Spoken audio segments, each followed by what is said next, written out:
What's happening, folks? Back with another reaction, back with some more Sinéad O'Connor.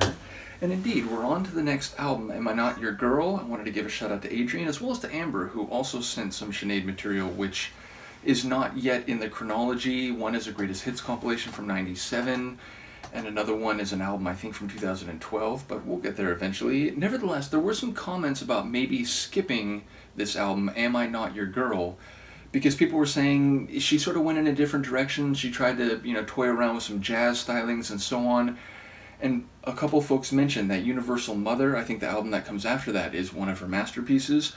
Two things. Number one, as far as I know, no one sent me Universal Mother. Maybe I'm not remembering that right, but it's not on my music computer, and I couldn't find it in available drives or available folders on my Google Drive that people had sent me. So not only for the time being do I not think that's possible, I'm sure someone could step up and send that when the time comes, but I'm big on jazz, and I enjoy big band, different styles of jazz, ambient jazz, and so on, progressive jazz. So for me, especially as someone who, a more recent artist, Carol Emerald, I've become a big fan of, I don't want to skip this. I feel like this might be very enjoyable for me. So that's what we're going to do. We're going to go through Am I Not Your Girl, which I believe is from 1992. And the first track is also a question, why don't you do right? Which is an interesting thing to ask someone. It implies a narrative already, the suggestion that someone not only makes choices that are immoral or wrong in terms of the logic of the decisions, but I would expect more on the moral end of the spectrum, but that's all they do. They don't ever make right decisions, so, or at least don't do so consistently or regularly.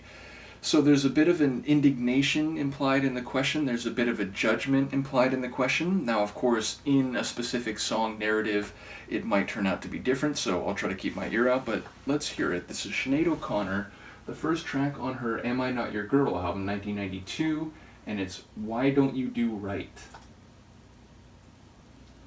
1, 2, 1, 2.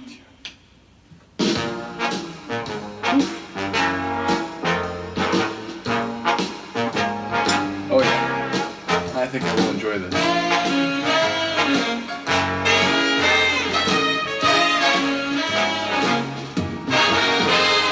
You had plenty of money in 1941.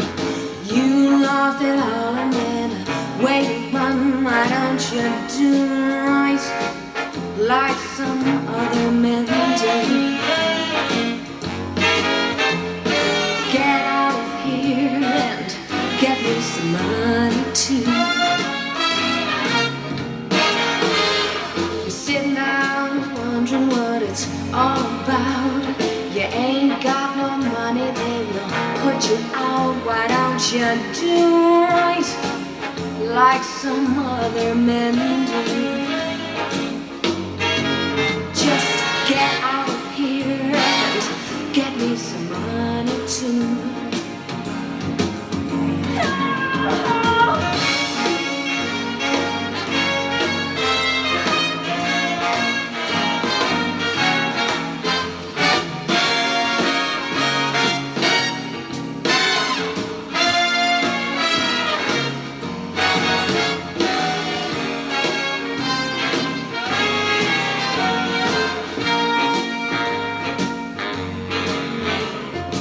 You had prepared 20 years ago, you wouldn't be wandering out from door to door. Why don't you do right like some other men do? Get out of here and get me some money too. Why don't you do right like some other men do? Like some other men do.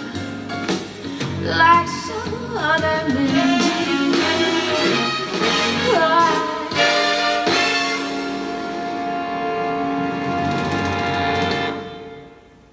Amazing. I love it. I think I'm going to love this album. So again, I mentioned Carol Emerald. Her stylings are a bit more modern compared to this, because the albums I've been going through are roughly about 20 years after this. but it's pretty similar, taking some old style big band sounds, especially the brass. This track was very brass heavy and dominated by the brass, and some of those big flare-ups are reminiscent of big band sounds or stylings. I was trying to combine the two words. But there was also a little dancing keyboard in there, a little piano bit. It wasn't a main feature of the tune, but a nice accompaniment or supporting element. Also, I like her vocals. You can just see her walking around a 1940s club, looking at different patrons, walking by certain tables, having that stage presence and allure, and then bending some rhymes like before and then saying do and like the door instead of. So I like the way she played with some of the words, bending some of the melodies.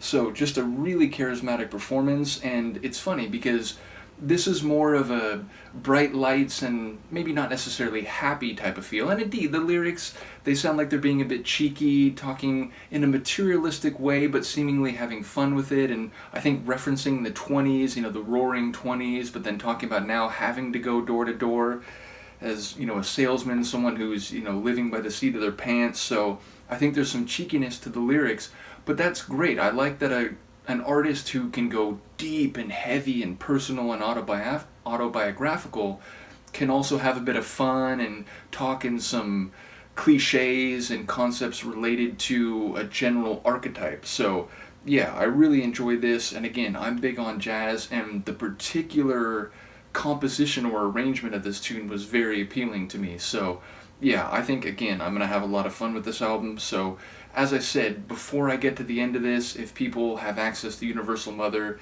and you can send it to me, or if someone can remind me that it's available, because again, I searched on my Google Drive, I found again the albums that Adrian had sent, as well as, and I think he sent them through WeTransfer, but also the ones that Amber had sent and are still available on Google Drive. Thank you again.